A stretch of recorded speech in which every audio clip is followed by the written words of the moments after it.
La Facultad de Ciencias para el Desarrollo Humano de la Universidad Autónoma de Tlaxcala te da la más cordial bienvenida a sus eventos académicos.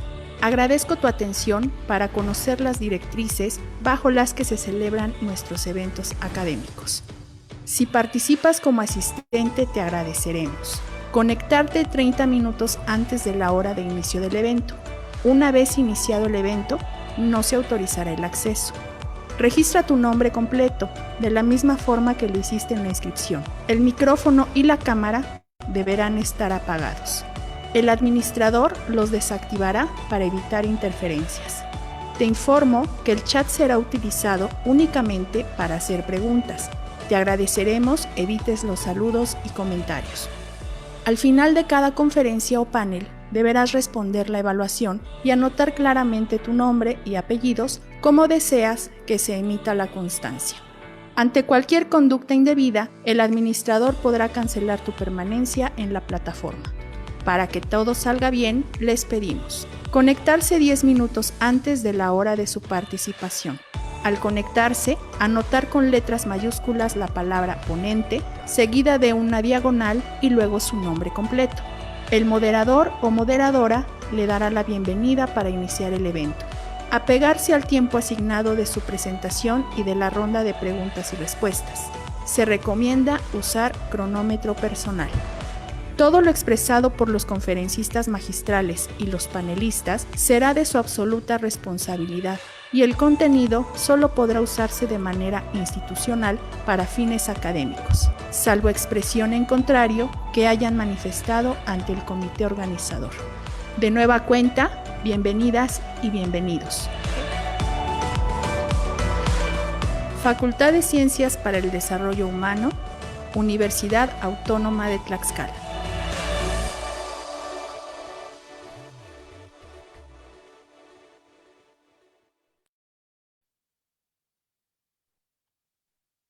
Pues buenas tardes a todas y todos. Les damos la más cordial bienvenida a la actividad del día de hoy, en la que tendremos el gusto de escuchar primero la conferencia Guía de Buenas Prácticas para la Detección y Diagnóstico del TEA, a cargo del maestro Luis Felipe Ubaldo Martel León. Enseguida, la historia de vida intitulada El recorrido de mi vida en el autismo, Diego, a cargo del ingeniero Diego Jonathan Moreno Ramírez, de la hermana República de Colombia. A nombre de los organizadores de este evento, agradezco ampliamente a las autoridades que hicieron posible que podamos disfrutar esta tarde de la actividad comentada. En primer lugar, agradecemos a la maestra Diana Selene Ávila Casco, directora de la Facultad de Ciencias para el Desarrollo Humano, al ingeniero Ramiro Quintero Martínez, secretario académico de la Facultad de Ciencias para el Desarrollo Humano, a la maestra Diana Natalia Lima Villeda, coordinadora de la licenciatura en Educación Especial, y al doctor Josué Antonio Camacho Candia, coordinador de la maestría en Educación Especial y líder del cuerpo académico Educación Especial y Procesos de Aprendizaje. Las conferencias con las que hoy nos deleitaremos están contempladas como parte del Diplomado en Atención Educativa Orientadas a Personas con Trastorno del Espectro Autista, TEA, impartido a docentes de educación especial. Ambas charlas nos mostrarán aspectos cruciales y, a su vez, complementarios del trastorno del espectro autista. A continuación, cedo la palabra al doctor Josué Antonio Camacho Candia, quien nos acompaña en representación de la maestra Diana Selene Ávila Casco, directora de nuestra facultad, para que nos dirija unas palabras. Adelante, doctor. Muchas gracias. ¿Qué tal? Buenas tardes a todos. Pues en realidad la maestra Selene pues me ha pedido transmitirles únicamente pues su saludo. Ella pues ya no pudo estar aquí por cuestiones de que se le empalmaban eventos. Ella está muy al pendiente de las actividades que se realizan en la facultad, de todas ellas, pero bueno, pues en esta ocasión pues ya no le fue posible. Entonces, pues únicamente me ha pedido hacerles llegar un saludo muy, muy afectuoso, desde luego a los ponentes, ¿no? Que han dispuesto de su tiempo, que tienen esta disposición, este entusiasmo por compartir con nosotros, ¿no? Sus experiencias. Entonces, pues maestro Luis Felipe Ubaldo, ingeniero Diego Jonathan Moreno, reciban este saludo de la maestra Diana Selena Vilacasco, directora de la facultad. Les agradece muchísimo su disposición y su presencia. Desde luego también, pues, a todos los asistentes, ¿no? Maestros, docentes, profesionales en general, que interesados, pues, también por el tema del TEA, ¿no? Del trastorno del espectro autista, pues se han dado cita hoy para escuchar estas charlas. Estamos seguros que van a generar pues mucho interés, mucha reflexión y esperamos también su ávida participación. Pues desde luego a todos los integrantes, ¿no? del cuerpo académico de educación especial y procesos de aprendizaje que siempre trabajando pues de manera coordinada, pues tienen el tino, digamos, de poder seguir organizando este tipo de eventos, a los estudiantes muy especialmente del diplomado, ¿no? En atención educativa orientada a personas con trastorno del espectro autista que también se encuentran en la sala y que seguramente los eventos, ¿no? Las charlas que veremos hoy, la conferencia y la historia de vida, pues van a enriquecer las experiencias académicas que están teniendo en este diplomado. Pues nada más, darle la bienvenida a todos y muchas gracias. Muchas gracias, doctor Josué Camacho, por sus palabras. Ahora cedo la palabra a la maestra Esmeralda Corona Pérez, quien fungirá como moderadora de esta actividad. Adelante, maestra Esmeralda. Muchas gracias, doctor Francisco. Bueno, antes que nada, muchas gracias a nuestros conferencistas invitados. Pues bien, ya lo comentó el doctor Francisco. En primer lugar, vamos a tener la conferencia Guía de Buenas Prácticas para la Detección y Diagnóstico del TEA, impartida por el maestro Luis Felipe Ubaldo Marte León. Bueno, antes de comenzar, me gustaría leer una breve semblanza de todo su recorrido académico. Entonces, pues comenzamos. Es maestro en investigación en psicología aplicada a la educación y licenciado en psicología por la Universidad Veracruzana. Cuenta con la especialidad en neuropsicología pediátrica. Ha participado como ponente y conferencista en eventos académicos nacionales e internacionales referentes a evaluación, diagnóstico y atención de los trastornos del neurodesarrollo, principalmente del TEA. Actualmente estudia el doctorado en investigación psicológica en educación inclusiva en la Universidad Veracruzana. Es director general de DIA AC y asesor de instituciones públicas y privadas en México, Ecuador, Perú, Argentina y en España. Maestro Luis Felipe Martel, para nosotros es un gusto que esté con nosotros. Solamente le platico brevemente la dinámica. Tiene 40 minutos para presentar, después dejamos unos 15 minutos para que el público pueda como tal mandarnos sus preguntas, la sesión de preguntas. Adelante, maestro. ¿Qué tal? Muy buenas tardes a todos.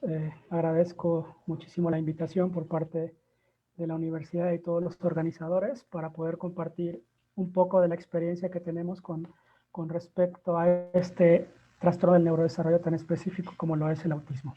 ¿Vale? El día de hoy me toca hablar de las buenas prácticas acerca del diagnóstico del autismo y a partir, evidentemente, de las buenas prácticas, pues surgirán también algunas dudas para los que están estudiando el diplomado y la gente que está estudiando educación especial por allí sobre qué hacer directamente. Evidentemente no es una charla para saber qué hacer, pero si tenemos una buena comprensión de cómo se diagnostica y no solamente eso, tenemos una buena comprensión también de cómo o de qué se trata realmente el autismo, pues evidentemente vamos a poder diseñar e implementar, buenas estrategias de intervención. Yo siempre inicio mis charlas con esta frase que creo que nos deja bastante en claro completamente lo que debemos de hacer, que generalmente creemos que es importante enseñarle lo que es el mundo a un niño, pero generalmente necesitamos enseñarle al mundo lo que es un niño, y esto de manera más específica directamente con el autismo.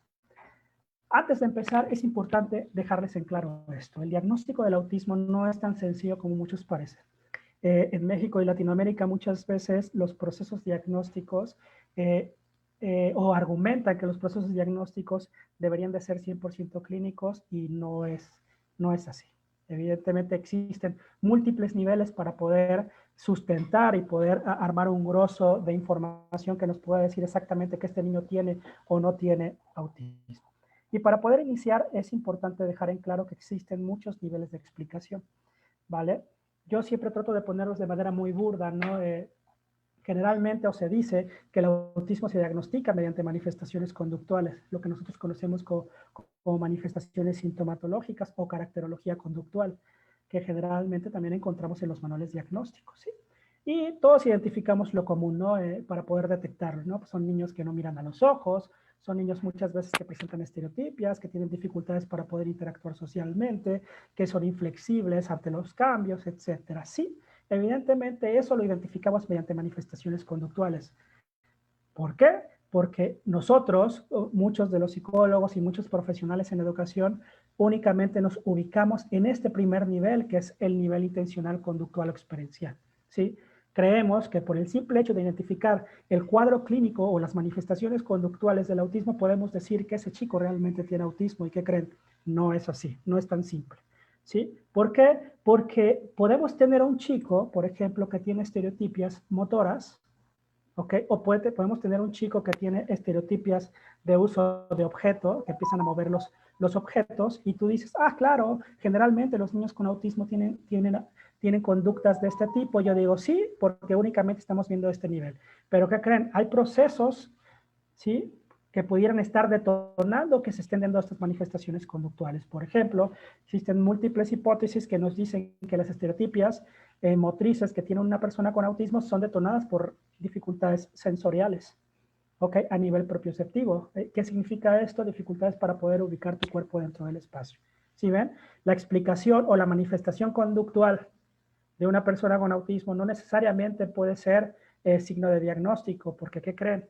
Existe algo llamado trastorno de la integración sensorial. Y entonces tú dices, bueno, si este chico tiene estereotipas porque tiene retos sensoriales y yo lo diagnostico con autismo, cuando realmente, pues no. Debe de haber una combinación bastante compleja de lo que se está dando. Entonces, y no solamente eso, existen manifestaciones biológicas o neurobiológicas, neuropsicológicas, que estuvieran detonando precisamente este mal funcionamiento cognitivo que estaría detonando evidentemente este mal funcionamiento conductual. ¿Sí ven? Muchas veces se dice que los chicos con autismo son torpes motrizmente, muchos de ellos. Yo digo, claro, tal vez son torpes motrizmente o tropiezan frecuentemente, ¿no? Chocan con las paredes, trepan y caen constantemente, etcétera. ¿Por qué? Porque tal vez tienen, igual como se los mencionaba, una dificultad para poder identificar su cuerpo dentro del espacio, pero biológicamente tal vez hay una alteración a nivel cerebelo, ¿no? Y ese mal funcionamiento de esa área en específico está detonando que los procesos cognitivos estén alterados y evidentemente las manifestaciones conductuales se den. Entonces, depende de donde estemos parados, es el aporte que nosotros vamos a estar haciendo al diagnóstico. Si nosotros somos psicólogos o si somos docentes de educación especial o de educación regular, pues nosotros vamos a identificar las manifestaciones conductuales, ¿sí? Estereotipias, no te mira a los ojos, no interactúa, muchos de ellos no hablan, ¿ok? Y los que hablan, pues tal vez son ecolálicos, etcétera, etcétera. Muy bien, y hacemos una especie de lista de chequeo. Perfecto, pero ¿qué creen? Hay algo que se llaman teorías explicativas y son las famosas teorías psicológicas, se puede decir, que pudieran estar fundamentando el por qué una persona se comporta como se está comportando. Entonces, esto generalmente nos atañe a los psicólogos, neuropsicólogos, ¿ok? Saber cómo se está dando el proceso cognitivo que pudiera estar alterando el proceso conductual, ¿sí? Pero ¿qué creen?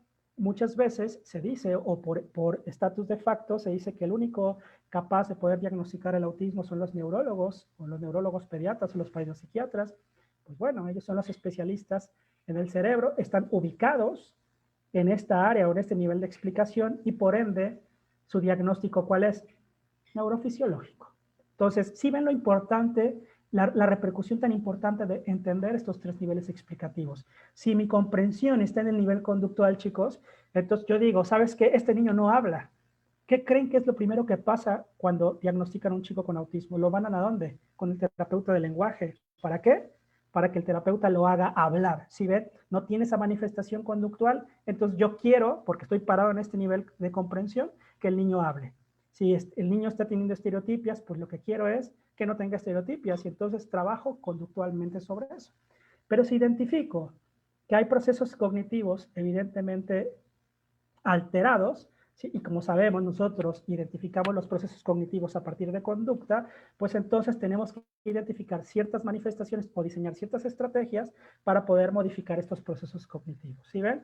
Pero si el neurólogo solo está parado aquí, pues ¿cuál va a ser su comprensión del autismo? Pues que puedo medicarlo directamente, ¿ok? No estoy diciendo que sea incorrecto estarlos medicando o no, simplemente de acuerdo a donde estemos parados, va a ser nuestro proceso de detección y nuestro proceso de diagnóstico. Lo importante de esto es, no importa en dónde te encuentres parado, lo importante es que tiene que haber una convergencia, una revisión bidireccional entre todos los profesionales que estamos inmiscuidos dentro de este proceso diagnóstico, ¿ok?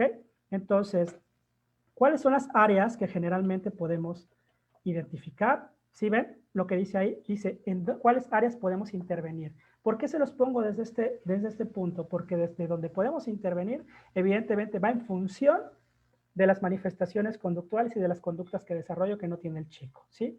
¿Cuáles son los rasgos nucleares del autismo? Pues podemos agarrar el manual, el DSM que nos arroja la APA o el CIE-10 que nos arroja la OMS y podemos identificar cuáles son las características conductuales que nos puede estar diciendo. Muy bien, pero esos no son los rasgos nucleares del autismo, ¿sí?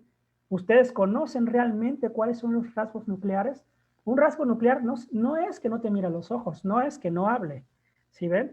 Es realmente qué está detonando que ese chico no te mire a los ojos, qué está detonando que ese chico no hable. Se los pongo en un ejemplo muy burdo y siempre lo pongo con este ejemplo. Ojo, no voy a decir que es una enfermedad del autismo, pero voy a poner un ejemplo de una enfermedad, ¿no? Si yo les pregunto a ustedes, ¿saben que ahorita, chicos, tengo no sé, dolor de estómago? Yo les pregunto, a ver, ¿cuál será su hipótesis de por qué me duele el estómago? Y ustedes me dirán, ¿sabes qué? Es porque no comiste. Manifestación conductual, o sea, en situación, no comí. Entonces, ¿cuál va a ser mi intervención? Y mi diagnóstico es, Luis no comió, por eso le duele el estómago. El diagnóstico es dolor de estómago. ¿Y la intervención cuál es? Come. ¿Sí ven? Ahora, ¿pero qué crees? Si se le aumenta un síntoma nuclear, digo, ok, ¿sabes que tengo fiebre? Dolor de estómago más fiebre, ¿cuál sería la intervención? O sea, ¿qué está detonando ese dolor de estómago y esa fiebre? Ya esa conjunción de síntomas están haciendo que nosotros tengamos un cuadro clínico y generalmente decimos que es una infección. Y la intervención cambia, ya la intervención ya no es que coma Luis, sino la intervención es medicación directa para atacar directamente la infección. ¿Para qué? Para que se quite el dolor de cabeza y se quite la fiebre. ¿Sí ven? Por el simple hecho de tener fiebre, si yo me tomo una pastilla para la fiebre, se me puede quitar la fiebre. Pero si no trabajo la infección que está detonando esa fiebre, pues entonces después de 4 horas que deje de surtir efecto el medicamento, yo voy a estar de nuevo con este proceso de fiebre. ¿Sí ven? Es la misma situación que ocurre aquí con el trastorno del espectro autista, ¿sí? Generalmente se cree que el autismo son todas esas manifestaciones conductuales, pero no. Los rasgos nucleares son los que nos determinan a nosotros los profesionales realmente qué es el autismo, ¿vale? Y aquí lo que dice, en el segundo punto dice, hay que darse cuenta de los procesos precursores del adecuado desarrollo del lenguaje, ¿sí? De la cognición y de las relaciones socioemocionales. Pues se escucha bonito, nos dice mucho, pero no nos dice nada a la vez. Todavía no estamos bajando lo suficiente la información, porque dice la regulación emocional, la orientación social y las habilidades precomunicativas. Sí, pero ¿cuáles? ¿Cómo se dan? Etcétera. Lo primero que tengo que decirles es que el autismo se dice que es una especie de largo continuo. ¿Qué significa un largo continuo? Que es una línea de desarrollo donde te puedes encontrar una persona en este extremo que no habla, pero te puedes también encontrar una persona con autismo en este extremo que sí habla. Pero tal vez esta persona que sí habla no comunica con eso que habla y esta persona que no habla sí comunica de manera gestual. O sea, podemos encontrar en esa línea muchos matices en cada una de las áreas, pero ojo, de las áreas del desarrollo. ¿Sí ven? Porque así se inicia precisamente el proceso de diagnóstico del autismo, detectando cómo se está desarrollando este individuo. Lo importante de esto es cuáles son realmente los rasgos nucleares del autismo. Pues, ¿qué creen? Son estos que les acabo de poner, ¿sí? Nosotros en consulta de manera inicial, y no solamente nosotros, sino las buenas prácticas nos dicen, tenemos que identificar dentro de las sesiones de observación clínica o de las entrevistas iniciales si el niño tiene realmente atención conjunta. ¿Qué es la atención conjunta? Ser capaz de mirar hacia donde el otro mira. ¿Sí ve? O sea, no solamente es que te mira el rostro, no solamente, o que no te mira el rostro, no solamente es que te hable o no te hable. Si se dan cuenta, ninguno de estos dice que hable o no hable. Si el niño es incapaz de tener atención conjunta, cuando la mamá se ponga frente a la carriola y le suene la sonaja y mire la sonaja y después lo mire y le haga gestos, el niño no va a ser capaz de mirar y mirar lo que la mamá mira. ¿Ok? Y entonces la mamá le va a decir sonaja. ¿Sí ven? Y entonces ese niño no va a mirarte y después mirarte a la boca para poder posteriormente reproducir gestualmente y posteriormente, evidentemente, hablar. Y no solamente esto, la mamá o el papá se asoman en la carriola y hacen gestos, sonríen, y a partir de esa sonrisa y esa atención conjunta, ¿qué hace? ¿Qué hace el niño? ¿Qué hace? Identifica esas claves intersubjetivas que te dicen, ¿cómo debo de reaccionar cuando mamá me hace eso? ¿Sí? Entonces, ¿cómo debo de reaccionar? ¿Sí? Si me sonríe y está sonando la sonaja, valga la redundancia. ¿Sí? Pues, ¿qué tiene que suceder? Pues el niño se tiene que, ¿creen? Sincronizar con nosotros. ¿Sí? Y si es capaz de sincronizarse con nosotros, pues entonces es capaz de, si yo le sonrío, ¿qué va a hacer el bebé o el niño de 1 año, de 2 años? Pues nos va a sonreír. ¿Sí ven? Pero para poder sonreírnos, cuando nosotros le sonreímos, ¿qué debe de tener este chico? Pues debe de mirarnos por mucho tiempo y de manera sostenida.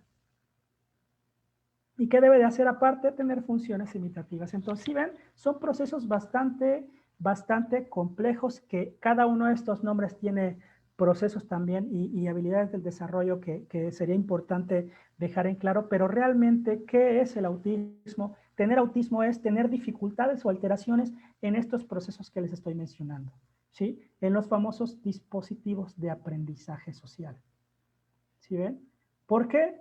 Porque tener autismo, y eso se los digo, es para Luis Martel, tener autismo es tener una dificultad para poder aprender de los otros, ¿sí? ¿Qué significa aprender de los otros? Si ven, si Juanito está mirando, si Juanito está en el aula y Pedrito está en el aula y María está en el aula y Camila está en el aula y todos están viendo al pizarrón, y llega este chico con y sin autismo y mira que los demás miran hacia el pizarrón, entonces, ¿qué se espera que suceda en él?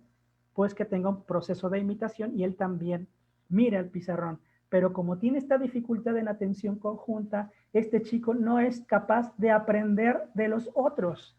Y como no es capaz de aprender de los otros, ¿qué hace? Si ve la puerta abierta, fuga, ¿no? Sale corriendo. Entonces, es importante dejar en claro que los dispositivos de aprendizaje social son primordiales para el proceso diagnóstico y los tenemos que valorar, que es distinto de evaluar, valorar clínicamente. Son observaciones clínicas para saber si el niño se sincroniza con nosotros, ríe con nosotros, mira lo que nosotros miramos, si se corregula a partir de nosotros, tal vez empieza a alterar y yo estoy completamente tranquilo y me mira y también se pone tranquilo porque se sincroniza conmigo. ¿Sí ven?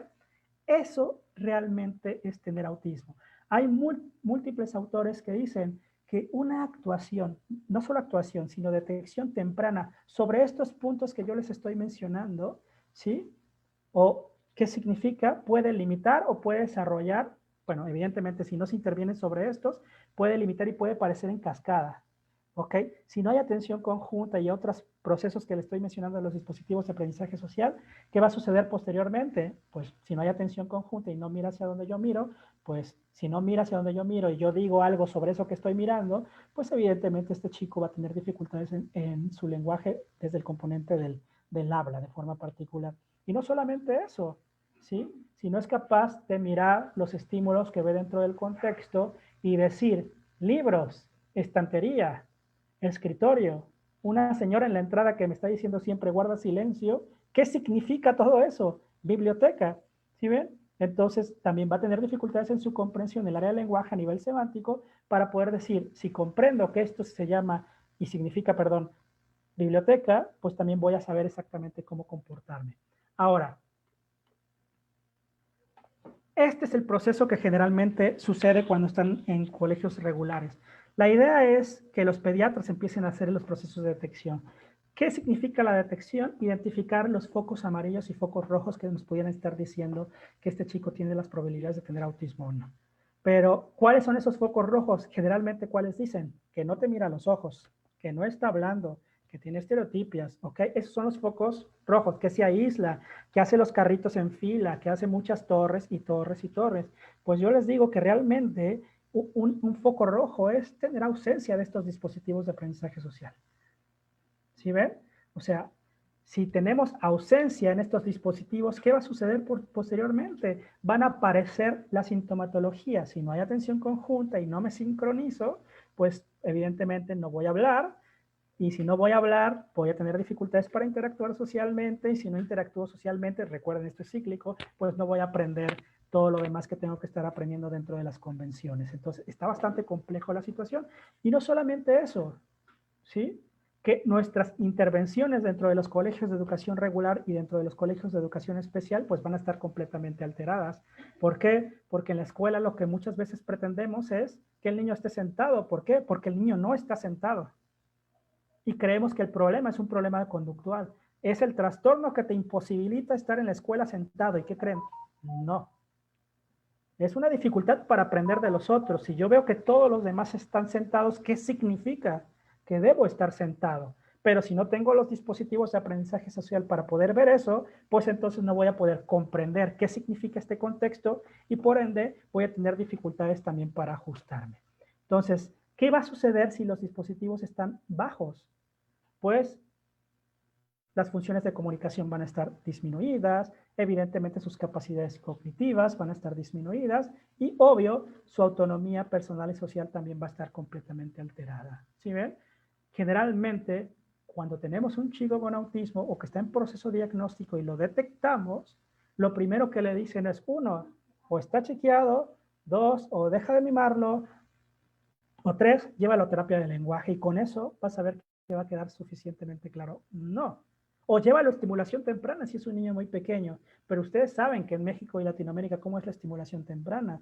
Te agarran, te suben una pelota y te empiezan a rodar en la pelota, ¿sí ven? Y te dan estimulación motriz, pero dejan de lado absolutamente todas las demás áreas del desarrollo. Entonces, si podemos desarrollar estos dispositivos o identificar estos dispositivos de aprendizaje social en el proceso de detección, evidentemente va a hacer que podamos intervenir sobre ellos y eso que va a determinar que nuestro niño pueda ir a un colegio regular. ¿Sí ven?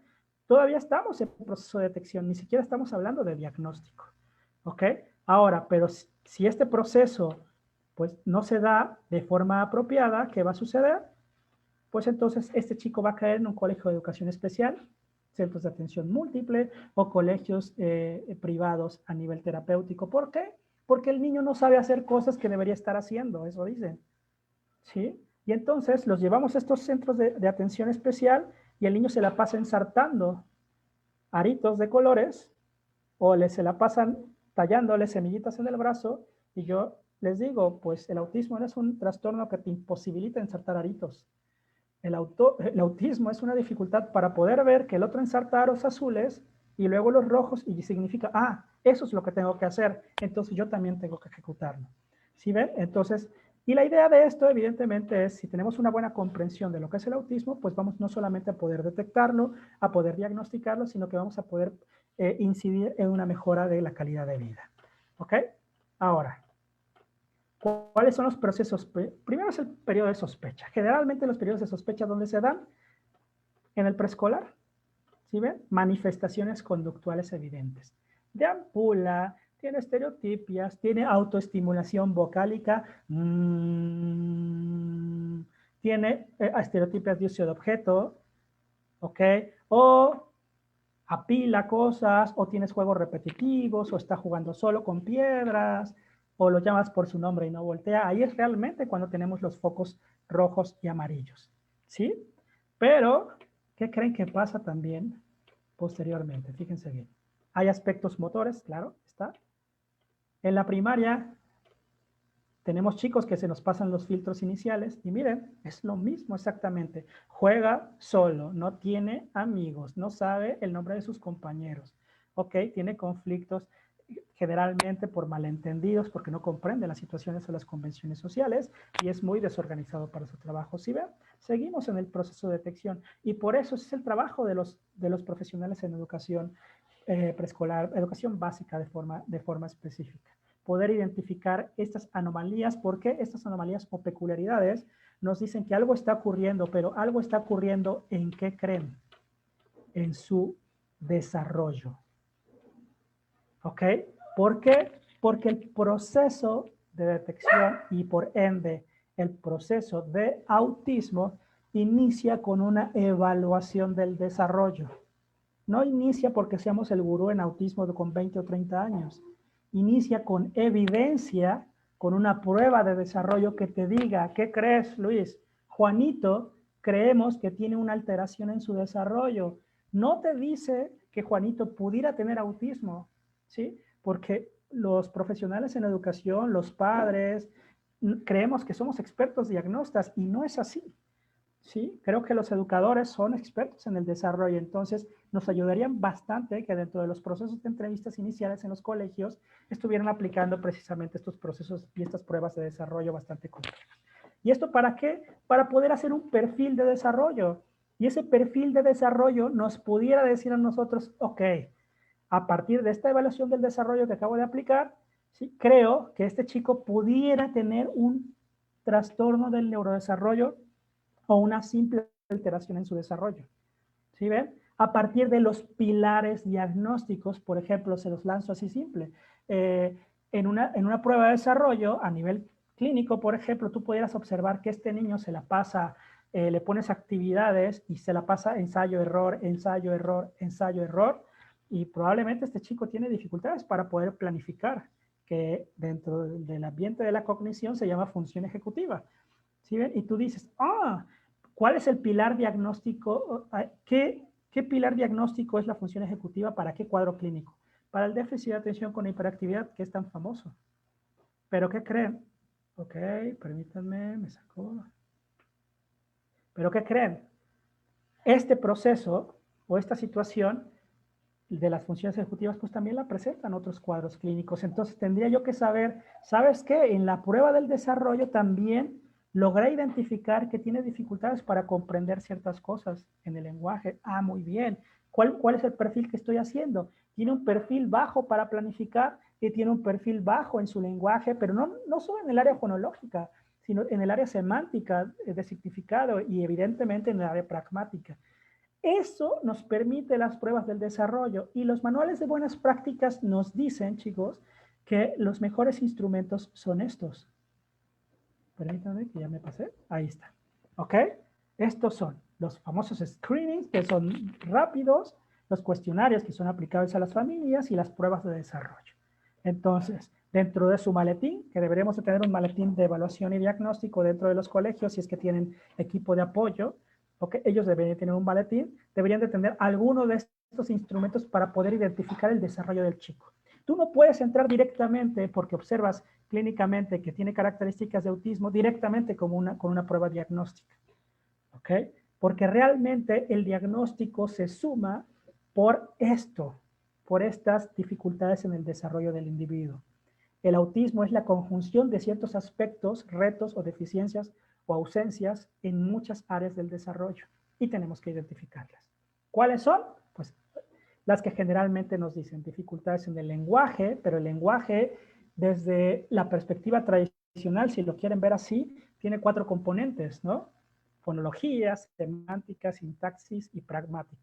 O sea, el autismo generalmente tiene dificultades a nivel semántico y pragmático. ¿Y qué es lo que nos preocupa nada más? La fonología, cuando realmente lo más importante es el significado y el uso social del lenguaje. ¿Ok? Entonces, ¿qué es lo primero que debemos entender? Que todo proceso diagnóstico tiene que iniciar con una evaluación del desarrollo. Listo. Ahora, después de la evaluación del desarrollo, chicos, ¿qué tiene que suceder? ¿Ok? La prueba de desarrollo ya nos dijo, ¿qué creen? Existe la posibilidad de que tenga una alteración del desarrollo importante, pero esa alteración hay una tendencia para que sea probablemente trastorno del espectro autista. Y yo les digo, bueno, entonces, ¿cuál es el siguiente procedimiento? Pues el siguiente procedimiento es aplicar los famosos screening de detección. Y los mejores, o los que tienen mayor evidencia, si quieren llamarlo así, los que han hecho estudios longitudinales, pues son el CHAD, ¿Ok? Ojo, que no son pruebas diagnósticas, son screenings de detección. ¿Ok? El chat, el MChat y el QChat. Y aquí para facilitarles, por ahí van a tener la presentación por si la quieren tener, el chat, el MChat y el QChat tienen ciertos indicadores que yo se los puse en azul aquí, que son realmente los criterios que nos van a decir a nosotros, este chico tiene posibilidades de tener autismo. ¿Sí ven? La prueba de desarrollo nos dice, tiene una alteración del desarrollo que pudiera ser autismo. Aplicamos un chat o MChat o QChat y esa prueba de detección nos dice, ¿qué creen? Existe un porcentaje o una amplia posibilidad de que realmente Juanito tenga autismo. Pero eso no es una prueba diagnóstico porque son solamente en este punto, por ejemplo, el chat, son 13 preguntas. Ok, ahora, este es el MChat, ok, que va por rangos de edad nada más. ¿Qué sucede posteriormente? Pues las pruebas de evaluación. ¿Sí ven? Primero va el desarrollo, segundo va la detección. Desarrollo puede ser Battelle, Baylis, EDI, cualquiera de esas pruebas. Ya que te dice que hay propensión, aplicas un screening de detección como el chat, MChat o QChat. En México hay algunos, pero estas pruebas realmente tienen demasiado seguimiento ya desde hace muchos años, entonces son válidas. ¿Ok? Ahora, esta prueba checklist o este screening te dijo, ¿sabes qué? Están las posibilidades de que tenga autismo, pues hay que aplicar pruebas diagnósticas. Y las pruebas diagnósticas con mayor eficiencia y eficacia para poder diagnosticar autismo y que no dan falsos positivos, pues son los famosos ADIR y A22 actualmente, los A2. ¿Ok? La bronca de estas pruebas, por ejemplo, el A2 es que está arriba de 70,000 pesos. ¿Ok? Y aparte hay que tomar una certificación para ello, ¿no? Y el ADIR está aproximadamente en 7,000. Entonces, quien te haga una prueba de A2 o ADIR, uno, es complicado en México, y dos, pues ustedes saben que esta situación también es bastante americanizada, en donde identificas que todos los procesos diagnósticos tienen que pasar por ciertas compras y certificaciones que evidentemente tienen un costo. Pero bueno, hay muchas escalas como la Gillian, ¿ok? La GARS o la CART, que son más accesibles económicamente, y no solamente son más accesibles económicamente, sino algunas de estas están digitales. Pero ojo, las digitales son nada más para fines didácticos, para que las puedan revisar, pueden encontrarlas en internet, pero no las utilicen evidentemente para procesos diagnósticos. Entonces, ¿sí ven? ¿Cuál es el proceso diagnóstico? Tiene 3 pasos a nivel conductual y cognitivo, ¿ok? El primero es la detección, la evaluación del desarrollo, con un screen de detección que es el chat MChat o QChat, y posteriormente en el diagnóstico tienen que aplicar un ADIR o A2, o si el niño tiene mayores habilidades, pues aplicaremos otro tipo de pruebas como el GARS o el CARS, ¿ok? Ahora, estas son todas las subescalas, las pruebas, perdón, de detección y diagnóstico que existen en el autismo. ¿Cuántas de estas conocen ustedes? ¿Ok? Está complejo, ¿no? ¿Sí? Tal vez conozcan una, tal vez conozcan dos, si bien les va, ¿ok? Pero bueno, cada una de estas pruebas, perdón, hay criterios de los cuales fueron sustentadas. Algunos fueron sustentados a partir del DSM-4 y otros a partir del DSM-5. Lo importante de esto es saber cuáles son screening, cuáles son observacionales, cuáles son inventarios y cuáles son monitoreos de progreso. Lo que sí es importante dejar en claro es que tienen que aplicar un cuestionario para saber cuál es la percepción de los padres con respecto a la conducta de sus hijos, como puede ser el ADIR, ¿sí? Pero también tienen que ver realmente que lo que dicen los padres es lo que hacen los chicos. Y para eso son las pruebas de ejecución, las famosas pruebas observacionales. Entonces, traten de hacer una prueba observacional y un cuestionario para poder identificar o poder diagnosticar el autismo. Entonces, eso es el primer panorama que nos dice los manuales de buenas prácticas del autismo, pero no es tan simple como eso. Como se los dije en un inicio, el diagnóstico tiene niveles de interpretación y de comprensión. Estos niveles solo son los niveles conductuales, ¿ok? ¿Por qué? Porque tenemos una prueba de que el chico tiene esas manifestaciones y esa conjunción de distintas manifestaciones llega a tener un nombre llamado autismo, ¿ok? Pero ¿y qué pasa con los otros?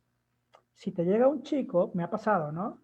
Te llega un chico al colegio de educación regular, para los que están tomando el diplomado, o si hay padres de familia por ahí, no lo sé. Lo primero que tienen que hacer es referirlo con un profesional en salud, ¿no? Muchas veces llegan con el pediatra y lo que hace el pediatra es aplica una prueba de desarrollo como EDIS, que es de rápida aplicación. y ese pediatra ya te dijo, ¿sabes qué? Tiene estas dificultades en su desarrollo y podría ser propenso a tener tal cosa. Muy bien.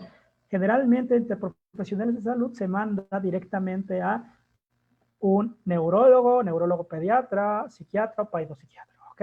Pero ¿qué hace este profesional en salud? Pues se evalúa con las formas que ellos tienen de evaluar eso.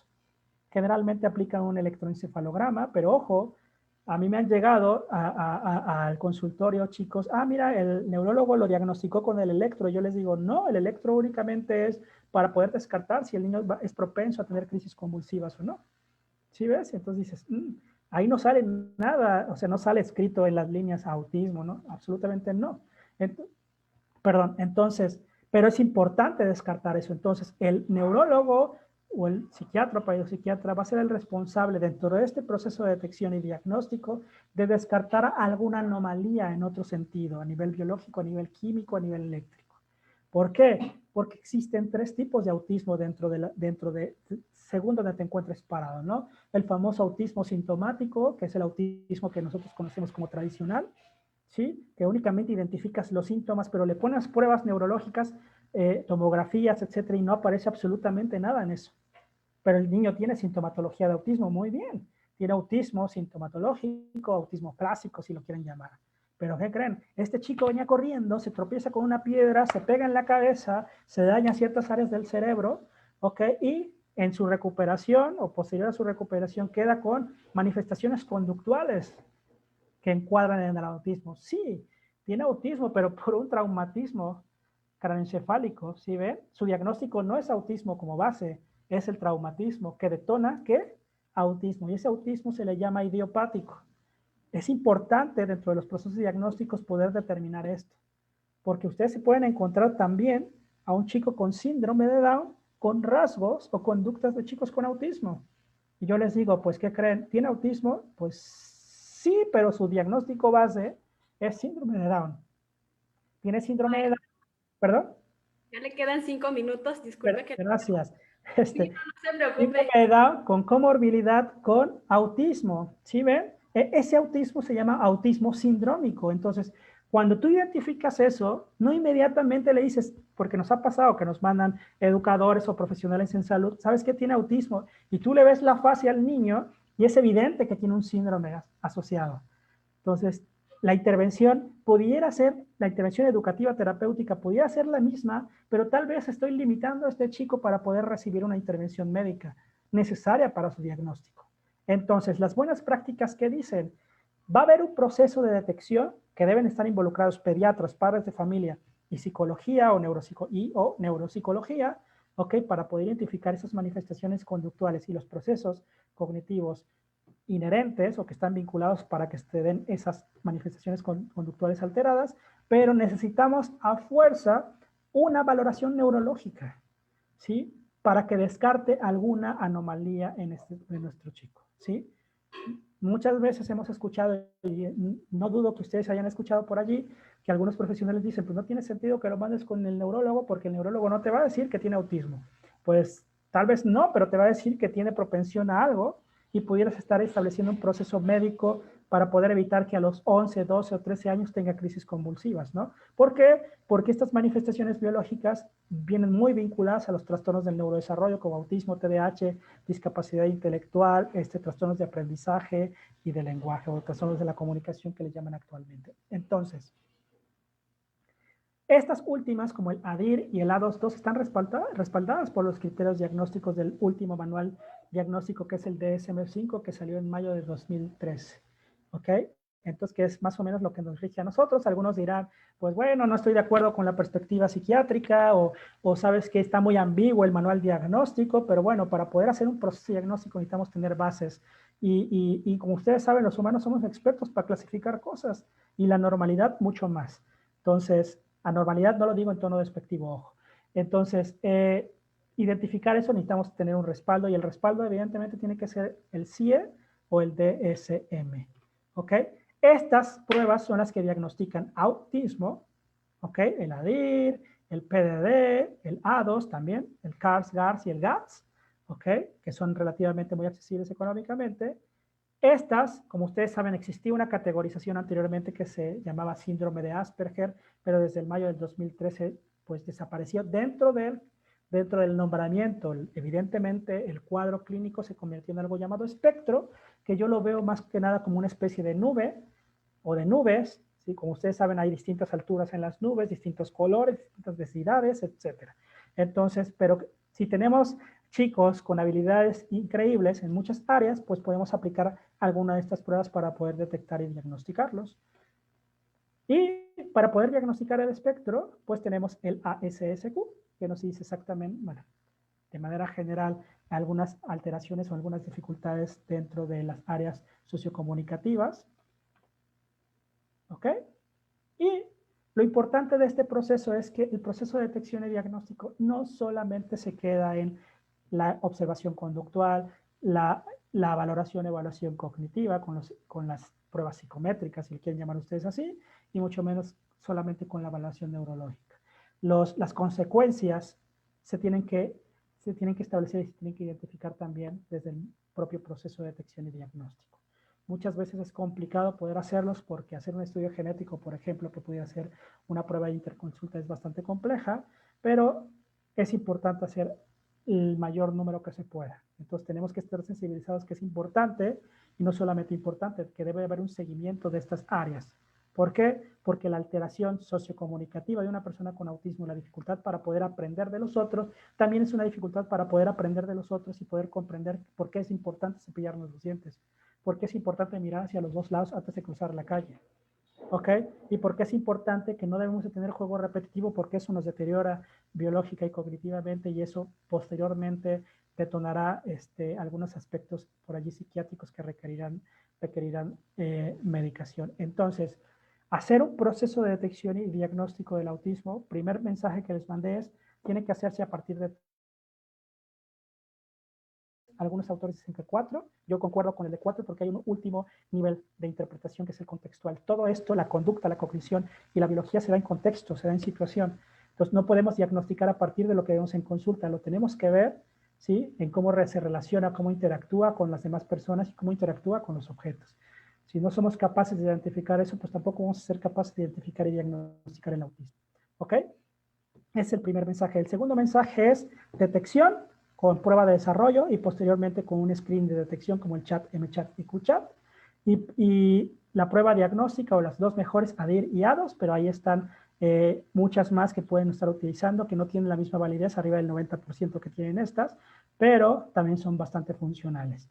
Y el último es que el diagnóstico se tiene que hacer de manera global en múltiples sentidos, porque el impacto que tiene el autismo en el desarrollo de este individuo es bastante exponencial. Algunos profesionales, escuchaba hace algunos años a un director de una asociación que se llama Pacific Child, que decía que el autismo es la mayor discapacidad cognitiva que puede existir o que existe actualmente, ¿no? Que limita al individuo bastante. ¿Sí? No quiero entrar en debate si es una discapacidad o no, simplemente las normas oficiales aún las llaman como alguna condición de discapacidad. ¿Ok? Entonces, no sé cuánto me quede. Maestro, ya estamos en tiempo, pero adelante. No, nada más quería hacer el resumen, ¿no? Estas partes. Entonces, cualquier situación o duda, chicos, ahorita sé que 40 minutos es mucho, generalmente esta charla la damos en 8 horas, solamente la charla de detección y diagnóstico, porque es compleja. Ahora imagínense enseñar a detectar y diagnosticar, lleva bastantes días. Pero bueno, espero se hayan llevado al menos un encuadre general del deber ser. Ojo, es el deber ser del diagnóstico, que muchas veces no ocurre en nuestro México, es bastante complicado y pues bueno, ustedes que ya más o menos ahorita escucharon cuál es el procedimiento adecuado, saber o el alcance que pudieran tener al menos con las familias es decirles esto es lo que debe estar sucediendo al momento de que evalúen a tu hijo. ¿Sí? No lo pueden evaluar y diagnosticar en 15 minutos. ¿Ok? Lo tienen que evaluar con instrumentos, con mucha observación, con mucho contexto, mucho análisis contextual y evidentemente con la familia y los chicos adentro, observando cómo se relacionan estos. ¿Ok? Listo. Ok, muchísimas gracias, maestro Luis. En verdad que la experiencia que usted tiene es de gran beneficio para todos los que están escuchando en este momento. Y bueno, déjeme decirle que hay bastantes felicitaciones en el chat y además de eso, pues bastantes preguntas. Así que voy a tomar algunas, no todas, por cuestiones de tiempo, sin embargo, pues va la primera. En el diplomado nos han mencionado que para poder emplear de forma adecuada instrumentos de evaluación, se requiere un sistema teórico asociado. ¿Cuál es su opinión al respecto? Ok. Sí, evidentemente hay bases teóricas. Yo les recomiendo, o sea, ya como profesional que me dedico directamente tanto al diagnóstico como a la atención, es sí hay que leer lo que distintos autores han intentado exponer, no solamente a partir de manifestaciones conductuales, sino acerca de su comprensión de lo que es el autismo. Sí necesitan tener un bagaje teórico para poder utilizar algún instrumento. Tú puedes tomar el curso para poder aplicar el instrumento, pero si no tienes esa solidez teórica, pues te vas a confundir completamente al momento de estar estableciendo el proceso. ¿Qué les recomiendo yo? Evidentemente tienen que leer la caracterología conductual, el DSM 4 y 5, apréndanselo de memoria, pero también las famosas teorías explicativas, ¿ok? Las teorías explicativas son fundamentales. ¿Cuáles son las teorías explicativas más importantes? La teoría explicativa que se dice que una persona tiene autismo porque tiene dificultades en la atención conjunta. Esa es la primera, atención conjunta. 2, la teoría de la mente, la famosa teoría de la mente que implica procesos de intersubjetividad y procesos empáticos, ¿no? De no tener empatía o no poder establecer este proceso. Bien, esa es la segunda. La tercera, la coherencia central, que implica poder hacer abstracciones del contexto. El ejemplo que yo les ponía, libro, anaquel, señora regañándonos, guarda silencio y ven, hago abstracciones, las junto en mi cabeza. Es un ejemplo, es una analogía nada más. La junto en mi cabeza. ¿Y qué significa biblioteca? ¿Sí ven? Al tener dificultades para hacer ese proceso de coherencia central, ¿ok? Entonces, por eso es que tengo autismo. ¿Sí ven? Y hay otros más, ¿no? En la teoría de las funciones ejecutivas, ¿por qué los niños son impulsivos? ¿Por qué no se pueden autorregular? Ah, pues porque tienen alteraciones en las funciones ejecutivas que implica planeación y organización. Entonces, apréndanse la caracterología, estudien mucho las teorías explicativas y no solamente eso, conozcan personas con autismo, que es lo más importante, e intenten explicar el por qué se da esto y cómo se da. Ok, muchísimas gracias, maestro. La siguiente pregunta dice así: a partir de su diapositiva donde señala las áreas de desarrollo, mi duda es si hay un perfil de desarrollo deseable y a partir de ese perfil es que se debe comparar, diagnosticar al alumno que se presume con TEA. ¿Se debe evaluar se deben evaluar las 7 áreas o por donde empezamos? Se tiene que evaluar absolutamente todo. ¿Sí? O sea, las pruebas, cuando aplicas una prueba de desarrollo tienes que aplicarla toda, no se aplica por partes.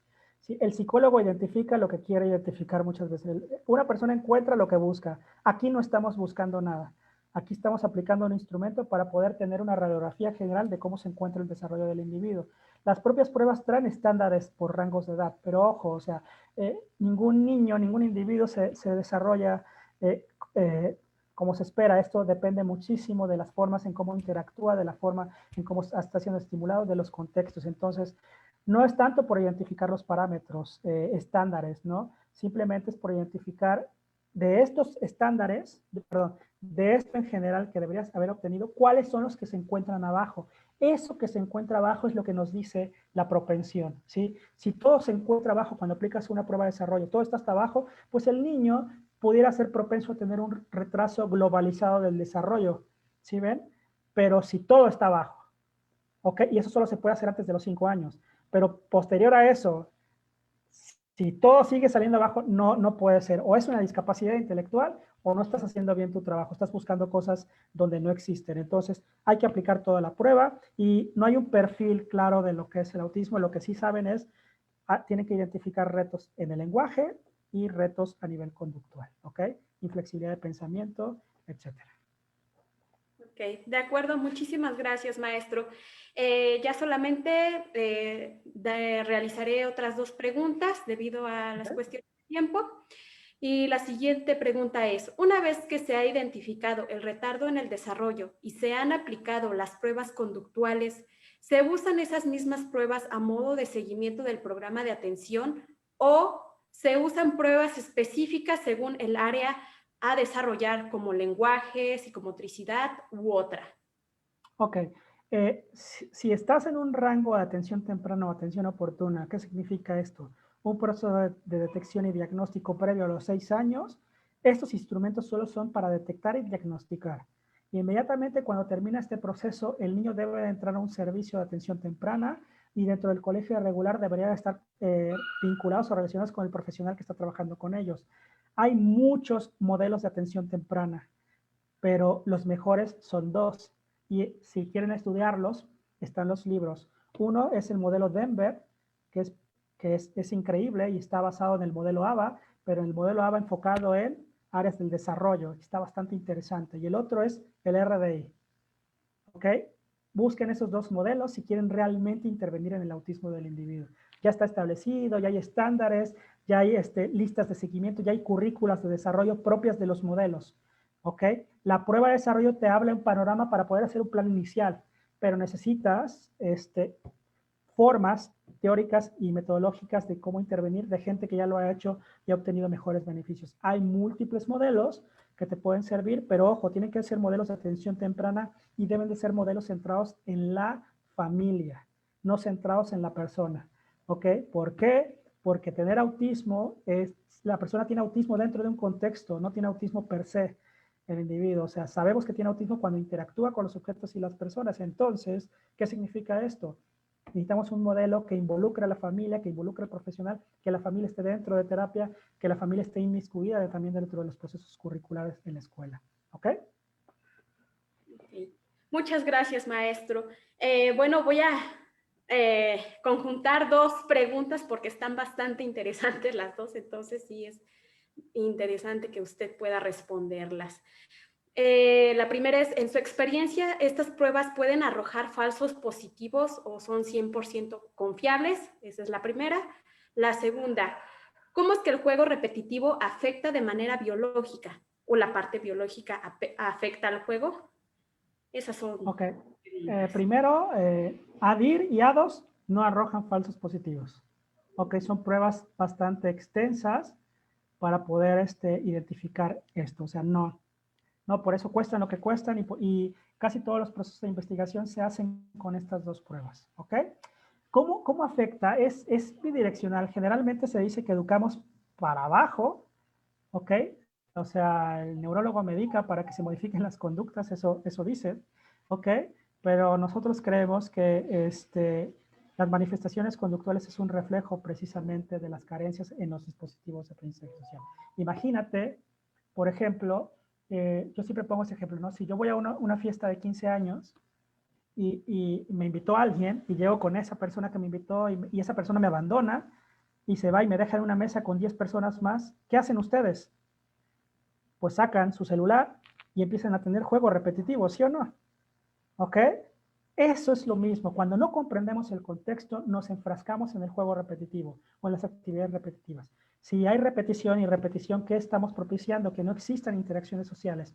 ¿Y dónde está el aprendizaje? En las relaciones sociales, ¿ok? En la forma en cómo nos vinculamos. Entonces, evidentemente, esto posteriormente va a significar que poco a poco, de manera gradual, vaya existiendo un decremento en la estimulación y esto per se puede estar afectando biológicamente ya en edades avanzadas.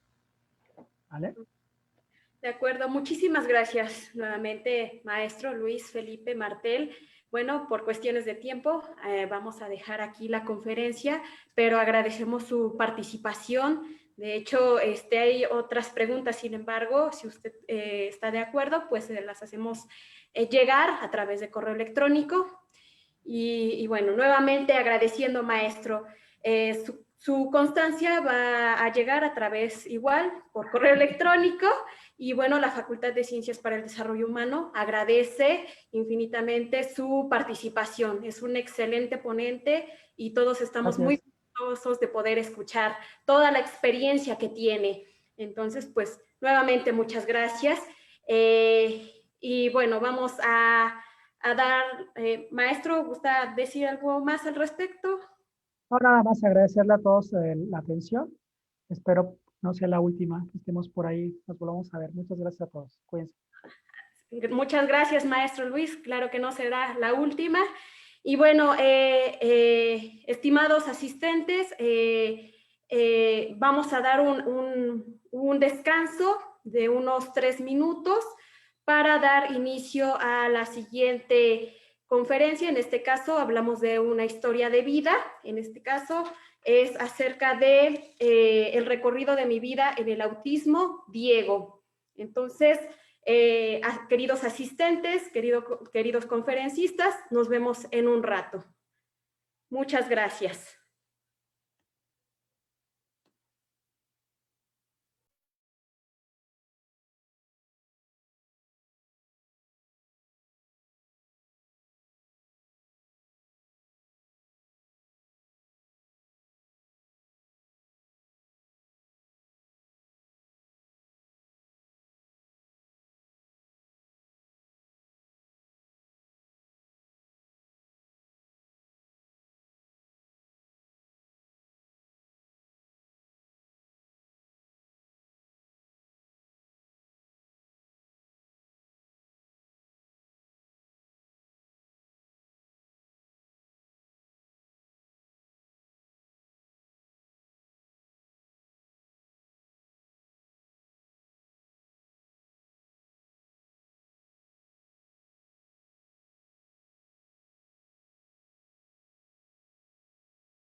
Buenas tardes a todos nuevamente.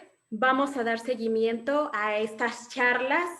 En este caso vamos a hacer referencia a la historia de vida, del recorrido de mi vida en el autismo.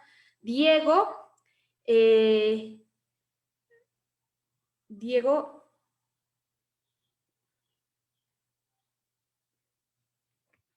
estimado ingeniero Diego, ¿puede abrir su micrófono?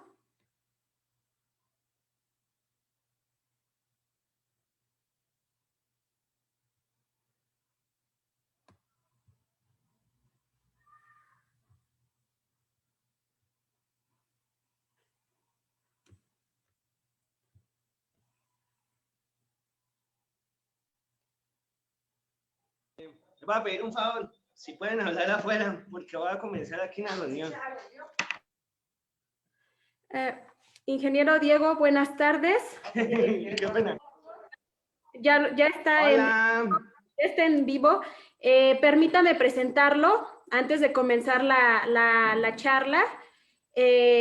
Bueno, el ingeniero Diego es ingeniero en sistemas por la Universidad de Investigación y Desarrollo en Bucaramanga, Colombia. A los 22 años fue diagnosticado con síndrome de Asperger.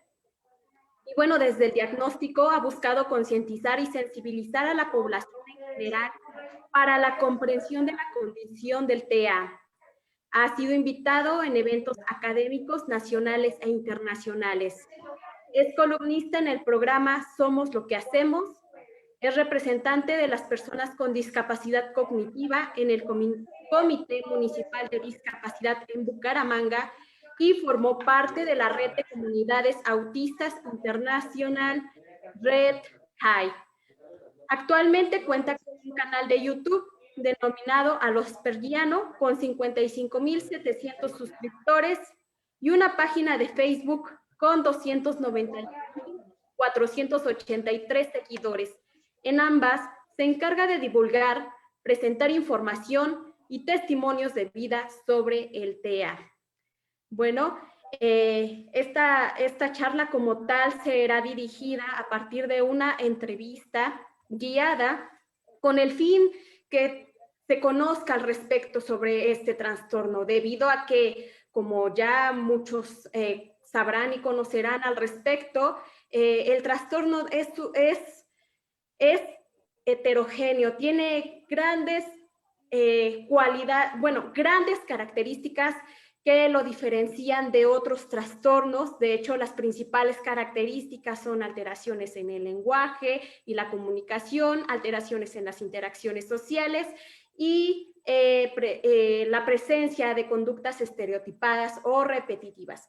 Bueno, en este caso hablamos sobre la historia de vida de Diego para conocer al respecto sobre su vida profesional, su vida social y la vida escolar que lo ha tenido a lo largo del tiempo.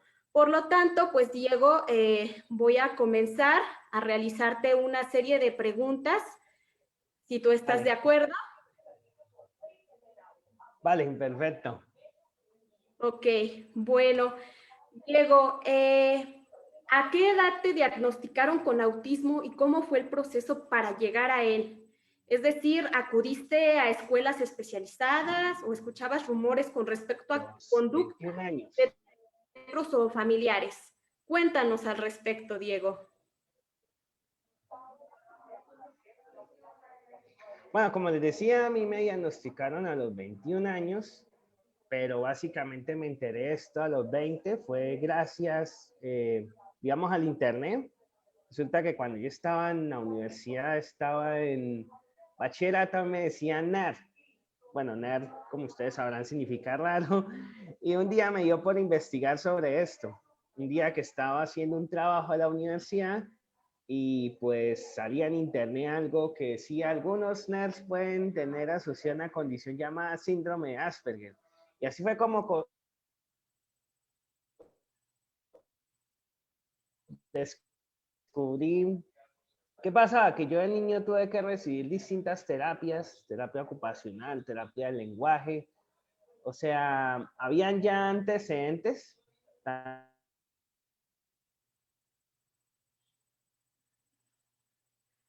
Yo no tuve retraso en el habla, ¿no? Y sí tenía algunos problemas del lenguaje, pero eran muy mínimos. Y esto, pues, ¿qué otra cosa ocurría? Que en la época en que yo fui niño, el síndrome de psiquiatría, y por eso, digamos, en esa época yo fui diagnosticado, fue con esto,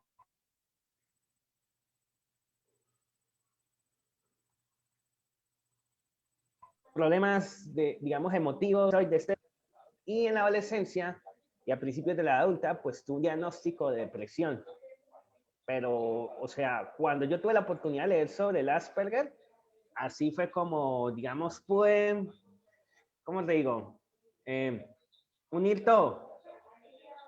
Y digamos que el Asperger permitió explicar cosas que antes no entendía, cosas en mi vida que antes no le daba sentido, o sea, no le encontraba sentido. Por ejemplo, como mi dificultad ahora hacer amigos, mi dificultad para organizarme, mi tendencia a interpretar las cosas de forma literal, todo esto, pues que parecen señales, digamos, de que yo interpretaba antes como mi manera de ser, simplemente, pues me asombró también mucho esto, que todo esto tuviera un nombre, ¿sí?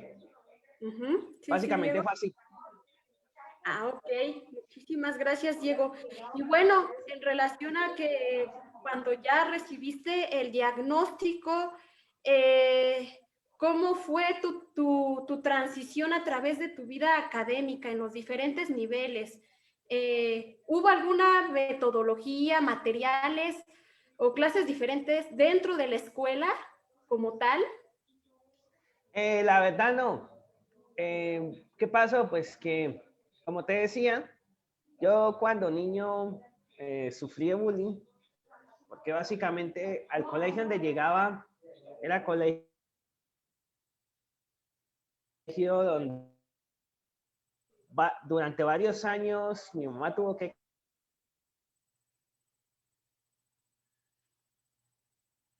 dos psicólogos que más o menos me entendían. Eh, Esos psicólogos pues no tenían experiencia en autismo, pero más o menos me puedo entender con ellos. Entonces eran psicólogos que por lo menos ellos veían que a mí me interesaban los libros, que me gustaban cosas como la astronomía, entonces ellos me facilitaron libros de estas cosas. A mí lo que me pasaba era que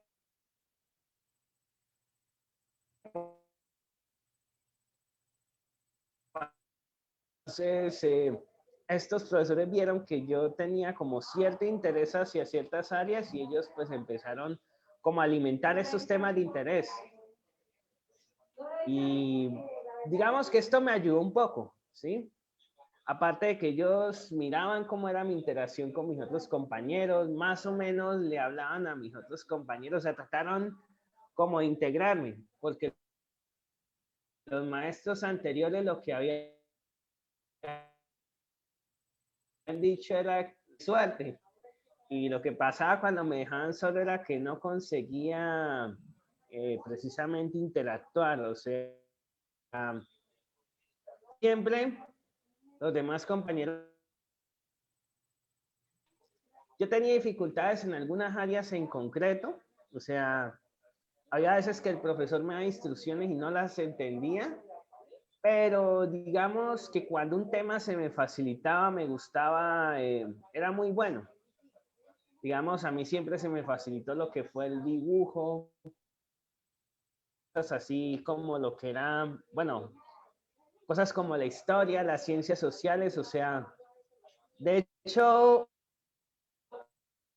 es que de muy pequeño desarrollé intereses hacia ciertas áreas, áreas como la astronomía, la biología.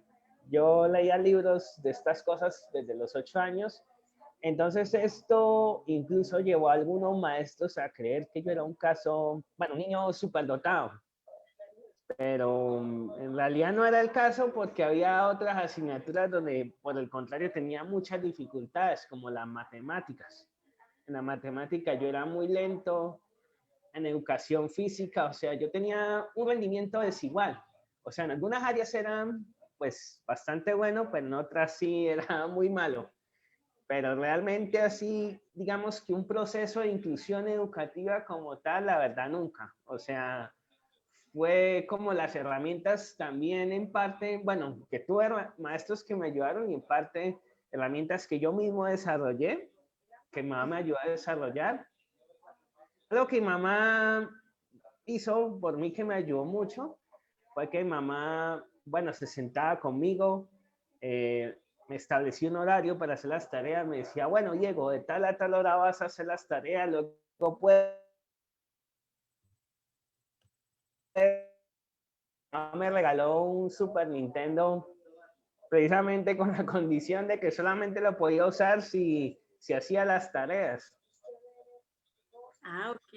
Bueno, Y más o menos, pues, mi mamá siempre me motivó que estudiar era importante tener una carrera y todo. Y pues también, digamos, que algo muy común en nosotros es como el querer encajar. Digamos, el deseo de mostrar que yo podía encajar, que yo podía hacer cosas como los demás niños, personas, pues eso me motivó a estudiar también. ok. Y Diego, una Y pregunta. bueno, eh, Digo, una pregunta que igual va relacionado con todo esto que nos estás platicando. dime. Digo, una pregunta te voy a hacer en relación a todo lo que nos estás platicando en relación a tu vida. La escuela como tal, ¿puedes considerar que estaba preparada para atender a la diversidad desde tu punto de vista, desde tu experiencia?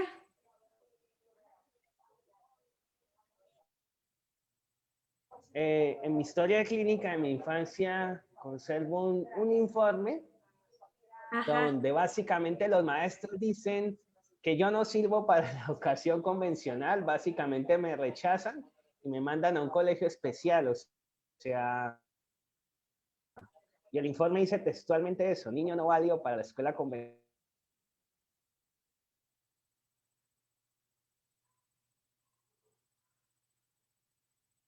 Traído en el aula, que en algunas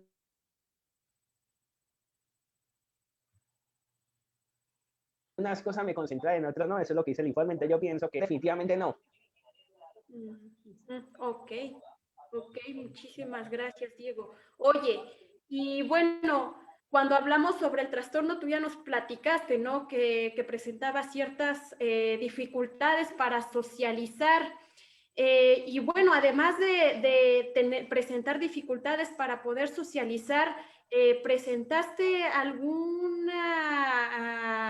algún tipo de problema en cuanto a la presencia de conductas repetitivas, como comúnmente se conoce, o estereotipadas?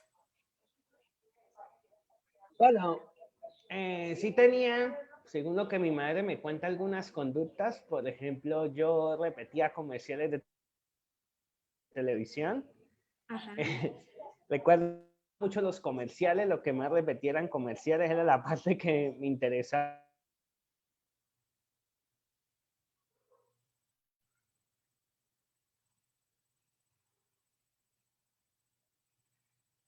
Cosa que también mi mamá me cuenta que hacía era que me gustaba siempre ponerme un mismo tipo de camiseta.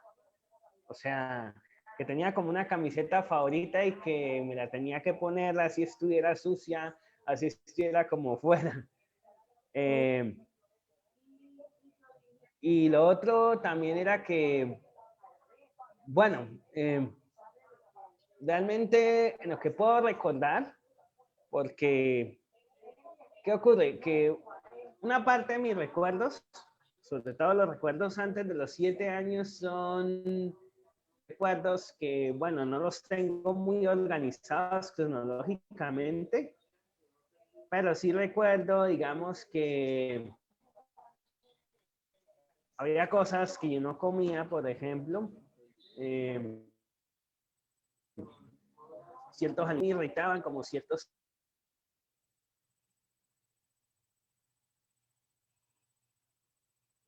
yo tuve una rabieta en el auto en el que él iba y bueno, casi tuve un problema con eso porque hubo personas que pensaron que él me estaba golpeando.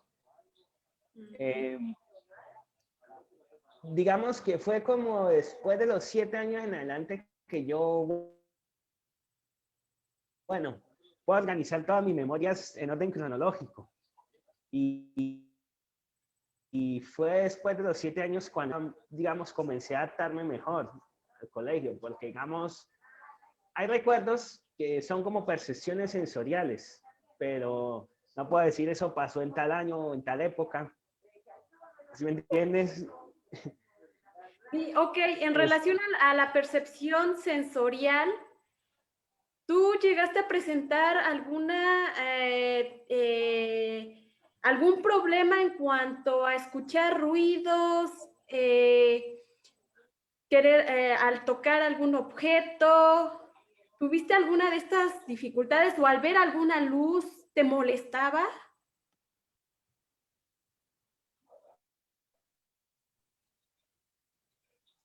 Bueno, de niño tenía mucho miedo a los sonidos fuertes, sonidos así como rayos, trompetas, digamos, porque era un sonido que del cual yo no tenía el control.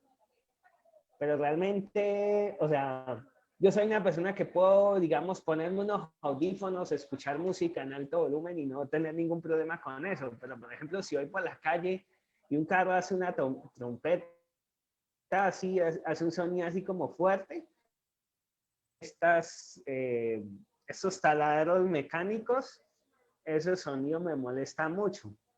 Pero supongo que serán porque son sonidos que en parte son como impredecibles.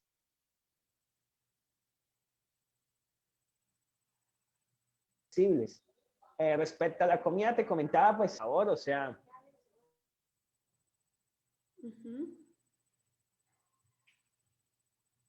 Pero esto de tolerar diferentes sabores, que mi dieta era muy limitada, pero ya básicamente de todo.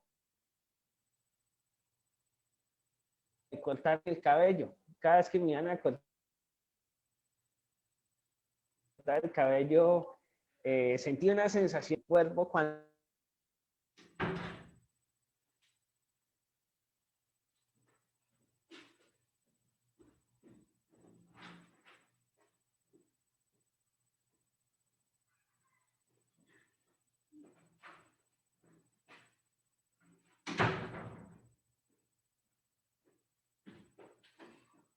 ¿Podrían conectarle el audio a Diego, al ingeniero Diego, por favor? Hola. Adelante, adelante, Diego.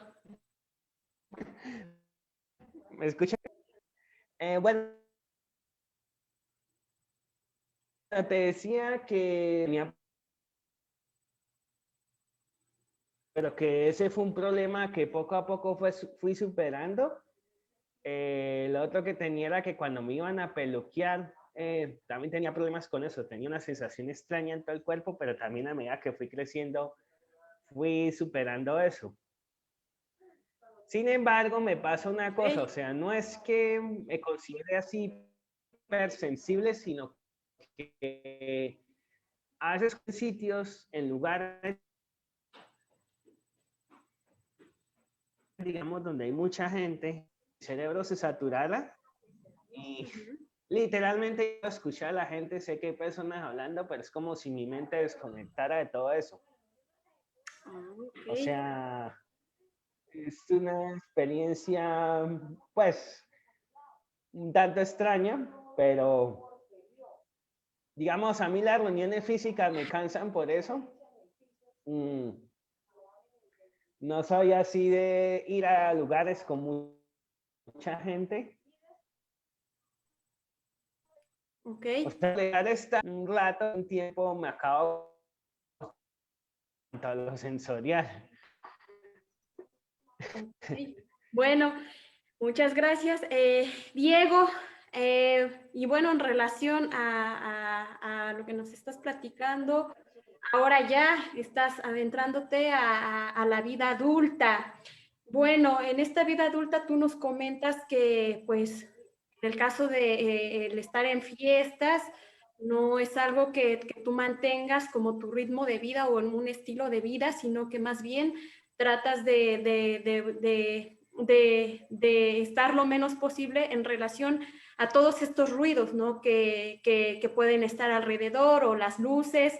Y bueno, a ver, cuéntanos, actualmente en relación a tus interacciones sociales con tus pares, con personas mayores, con personas más jóvenes, ¿cómo es? ¿Cómo es esa interacción actualmente? ¿Cómo es mi relación con personas más jóvenes o con personas mayores? Ajá, sí. Es que se escuchó un poco como entrecortado. Sí, ¿cuál es tu Bueno, relación social? pues a mí me pasó una cosa interesante, Sí, que cuando cuéntanos. era niño, a mí se me facilitaba mucho más relacionarme con personas más mayores que yo.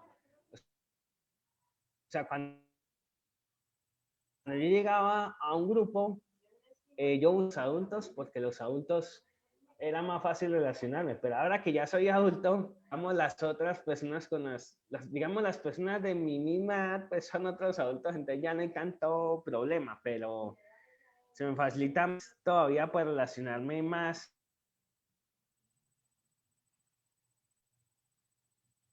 con niños o haces con personas un tanto mayores, 40, 50 años. Pues yo no es que tenga muchos amigos. He hecho algunos amigos también con autismo, pero así.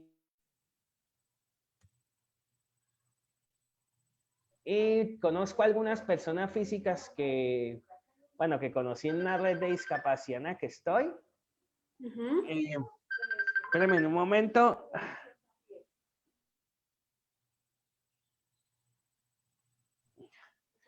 Ay, a que no me molesten.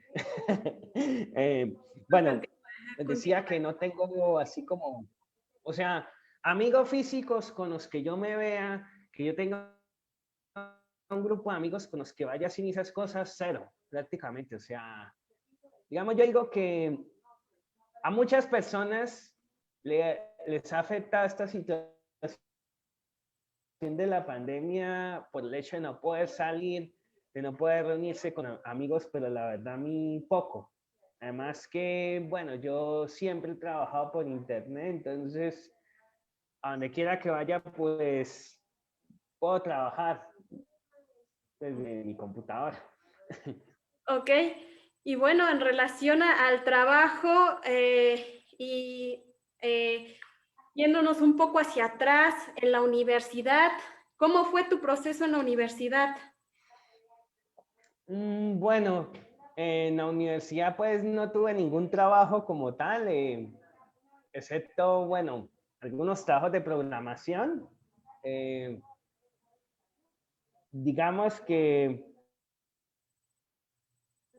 fui un estudiante destacado en la universidad, fui uno de los mejores promedios, pero como, o sea, de hecho mi tesis fue, digamos, premiada, por así decirlo, o sea, tuve la oportunidad de participar en un evento a nivel nacional donde exponían los mejores proyectos de grado. Yo, pues, mi proyecto de grado fue una curiosidad, una inquietud que yo tenía, y era coger varias computadoras y juntarlas todas y hacer como una computadora mucho más potente juntando un montón de computadoras. Eso es técnicamente lo que se conoce como un clúster.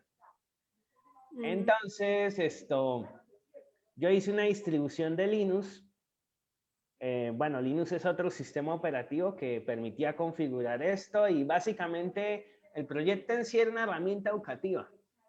O sea, era una herramienta sobre los tipos de clústeres, pero entonces era una herramienta muy práctica porque tú podías a través de máquinas virtuales simular un clúster, o sea, simular varias máquinas, juntarlas entre ellas, y bueno, eso fue mi tesis como ingeniero. La parte laboral, pues bueno, he tenido algunos trabajos como programador, pero han sido empleos temporales, más bien. O sea, no he tenido así un trabajo estable a lo largo del tiempo, pero digamos que he encontrado maneras de yo poder trabajar. O sea, durante varios años tuve un local donde reparaba computadoras y pues ahorita esto, lo que hago en YouTube, lo considero también un trabajo, pues por la cantidad de tiempo que dedico pues a preparar los videos y todo esto, y porque también pues una parte digamos, de mis ingresos mensuales es a través de esto. Bueno, lo que es la monetización, ¿sí? Ok. Y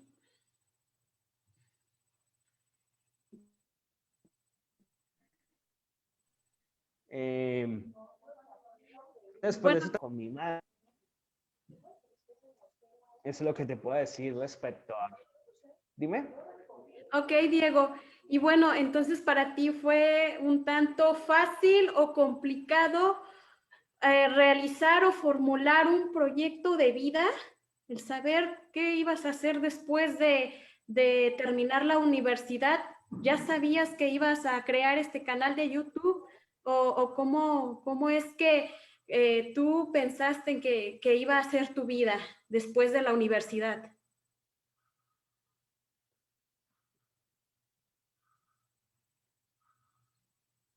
Yo cuando me gradué de la universidad, la verdad, no sabía qué iba a hacer con mi vida. La verdad, pues lo del canal fue algo que empecé mucho después, digamos, de haber terminado, incluso después de mi diagnóstico.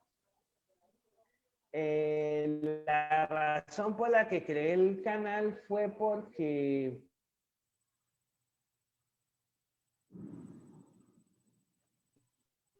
bueno, cuando yo fui diagnosticado, el autismo era algo así como un gran desconocido.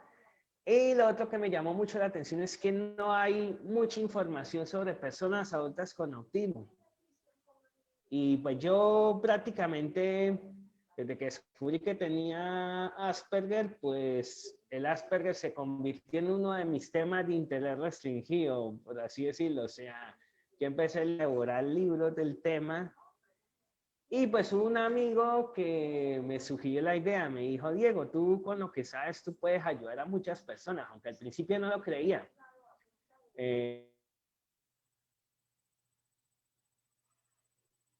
Pero sí tuve la idea de hacer como una pequeña videos hablando de experiencias, contando un poco mi vida. Siempre me llamó la atención eso, pero realmente desde que me diagnosticaron hasta que comencé el canal de YouTube como tal, pasaron 8 años.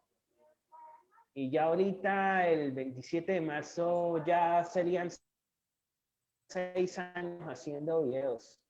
Y ya he hecho más de 300 videos.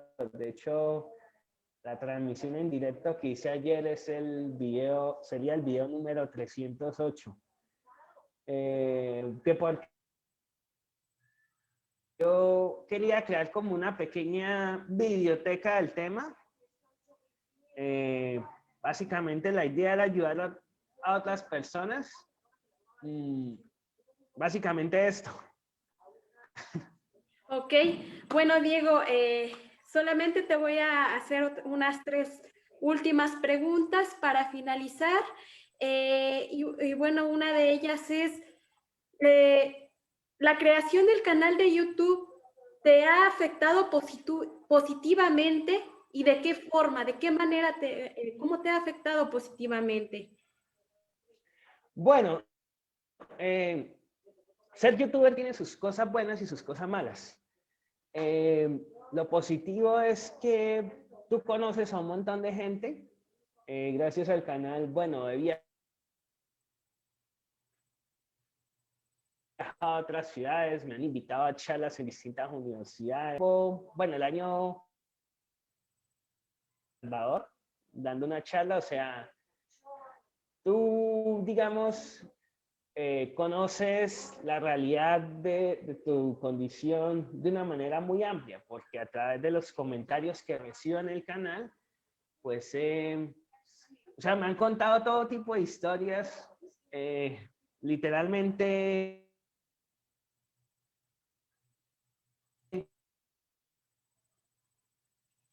comentarios y todos los he respondido. Pero entonces, ¿qué pasa? Que ser youtuber también tiene su lado negativo, su lado estresante. Y es que para que un canal de YouTube funcione, tú la cantidad de horas, el tiempo que debes dedicar es enorme. Incluso yo tuve que invertir en hardware para, bueno, para mejorar los videos. Tuve que comprar, bueno, 2 computadoras y una cámara mejor, todo esto. O sea, es algo que tú empiezas como un hobby, pero que al final lo acabas convirtiendo porque,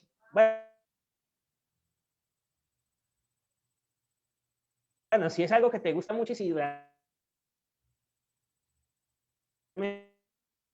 te lo tomas en serio. Siempre tiene la presión de que cada semana comentarios que te dejan tus suscriptores y a veces hacen este viaje para responder comentarios. Hay días que puedo recibir hasta 50 comentarios y eso puede ser un poco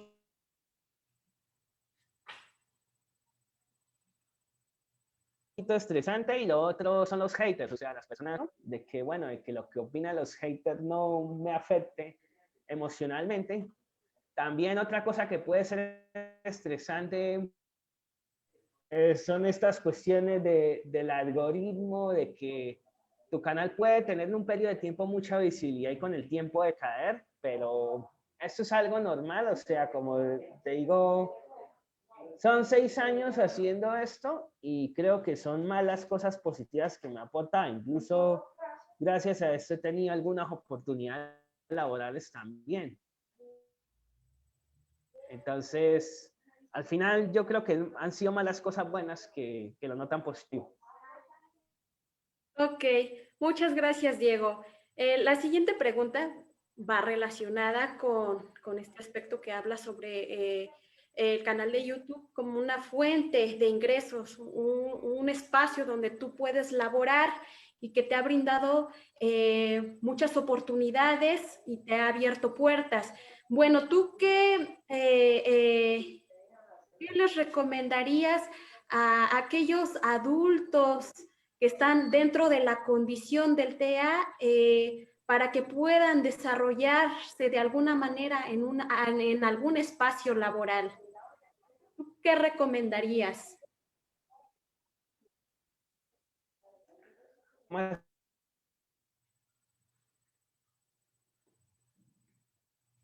Sí, pues para los que quieran ser youtubers, ¿qué consejo les doy? En general, para Es que las se te escuchó un personas poco con entrecortado. TEA que estén entrando en la vida adulta, que quieran buscar un espacio laboral, ¿cuál sería tu recomendación?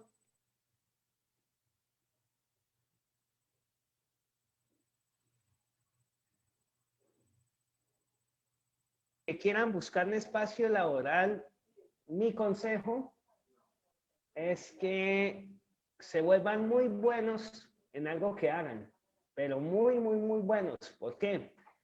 Porque si desarrollan, digamos, las capacidades de una persona promedio, o sea, si solamente se conforman con la media, o sea, los van a rechazar. ¿Sí? O sea, las personas con autismo tenemos mucha discriminación donde vayamos. Nosotros vamos a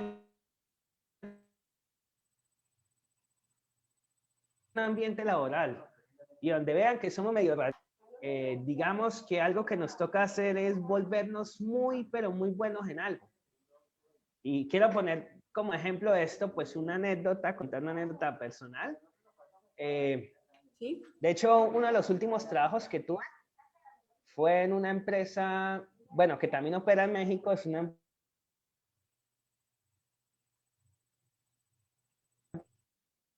empresa que llama Aulas Amigas, que desarrolló un proyecto que es compatible Linux. Yo he sido usuario de Linux durante muchos años y una de las razones por las que esta empresa me contrató era porque necesitaba una persona que supiera mucho este sistema operativo. Y también, pues, en su tiempo, pues, como yo les decía, yo había creado como una distribución de Linux propia. Bueno, yo hice varios proyectos usando Linux. de la Raspberry Pi, bueno, unos computadores chiquititos del tamaño de una tarjeta de crédito.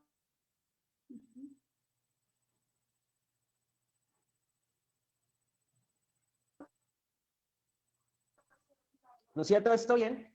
Y el tener estos conocimientos, sabido esto, si no hubiera tenido de pronto las habilidades de un ingeniero normal, lo que les recomiendo es que se hagan muy buenos en algo, pero muy buenos, o sea, de tal manera que por el grado de habilidad la gente lo recomiende y que vendan eso, o sea, vendan ese nivel de habilidad que tienen y no su autismo, porque por tener autismo, o sea, por ir a una empresa y decir, oye, tengo autismo, por eso no te van a dar trabajo. Es lo que puedo decir, o sea, sé que lo que digo, pues, suena un poco duro, no es fácil, pero bueno, es lo que yo he visto. Ok, Diego, no, pues muchísimas gracias por todo lo que nos comentas, la experiencia que tienes al respecto. Y bueno, yo quería agregar una cosa. Adelante, adelante. Una recomendación adicional. Sí, sí, sí. Que la única manera de volverse muy bueno en algo es que uno realmente le apasione eso. Hay muchas personas, bueno, que se ponen a trabajar en algo por la plata, porque eso da dinero y todo, pero al final acaban descubriendo que eso no les gusta y al final, pues, no van a hacer bien ese trabajo. O sea, el punto está en probar cosas diferentes y ver cuál de esas cosas le puede a uno, pues se le da a uno bien y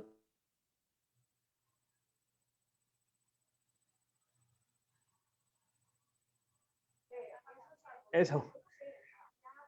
Ok, de acuerdo, Diego. No, hombre, muchísimas gracias. Y bueno, ya con esta pregunta finalizamos esta pequeña charla que tenemos contigo. Y bueno, es en relación a que pudieras darnos algún mensaje para los docentes, padres de familia y personas con TEA que te puedan estar escuchando en este momento. ¿Cuál sería tu mensaje final? Bueno, mi mensaje es que hay que dejar de tener miedo al autismo. Digamos, gran parte de la discriminación que he visto hacia nosotros es que, en cierta manera, la gente pues tiene miedo a lo desconocido, tiene miedo, digamos, de no saber cómo hablar a una persona con autismo, cómo interactuar con ella, y ese miedo, pues a su vez, lleva a que se hagan varias cosas mal. Por ejemplo, que se vean a las personas con autismo como niños eternos, a que se les sobreprotejan, o a que se les intente normalizar de manera forzada. También, o sea, y yo digo que el mejor regalo que se le puede dar a una persona con autismo es que es poderle dar herramientas que le ayuden no solamente a tomar sus propias decisiones, sino a encontrar su camino en la vida. Encontrar, bueno, qué cosa le gusta, que vaya de acuerdo a sus valores, orientarla más que nada.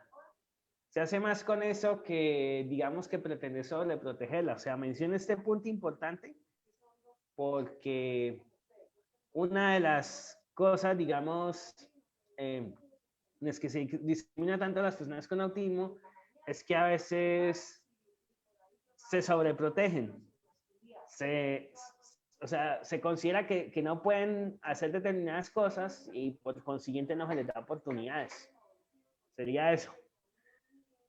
Ok, Diego, vamos a finalizar como tal esta pequeña charla contigo. Agradecemos tu participación infinitamente y de hecho en el chat estoy viendo que están llegando muchas felicitaciones para ti por ese gran entusiasmo, por esas ganas de participar y bueno, sobre todo por esas habilidades que has desarrollado a lo largo del tiempo. Entonces, muchísimas gracias, Diego, por estar con nosotros en esta charla. Y te comento que la constancia se te hará llegar a través de correo electrónico. Así que, bueno, pues no hay nada que decir, sino que solamente agradecer tanto a ti, Diego, ingeniero Diego, discúlpame si me atreví a hablarte de tú, y bueno, maestro Luis Felipe Martel, muchísimas gracias también por estar con nosotros. Bueno, ahora como tal cedo el micrófono al doctor Francisco, quien es nuestro maestro de ceremonia. Adelante, doctor Francisco. Pues muchas gracias primeramente a los ponentes. Muchísimas gracias también al comité organizador, a la maestra Esmeralda Corona por haber estado coordinando esta sesión. Les comento que en el chat ya está el link de asistencia para que ustedes puedan registrar su asistencia, y me voy a tomar pues, digamos, la facilidad, perdón, se me fue la palabra, me va a tomar la licencia de presentar en la pantalla la invitación a otro evento que vamos a estar realizando próximamente, que es el segundo coloquio internacional Ciencias aplicadas a la educación y la diversidad. Va a ser del 25 al 27 de mayo del presente año. Y bueno, están todas y todos cordialmente invitados. Muchísimas gracias a todas y todos por su participación en esta sesión. Reitero nuestro agradecimiento al maestro Luis Martel y al ingeniero Diego Moreno por haber dedicado este tiempo. Y bueno, pues seguimos en contacto y seguimos esperándolos para las siguientes actividades. Muchas gracias a todas y a todos y que tengan una excelente tarde. Hasta luego.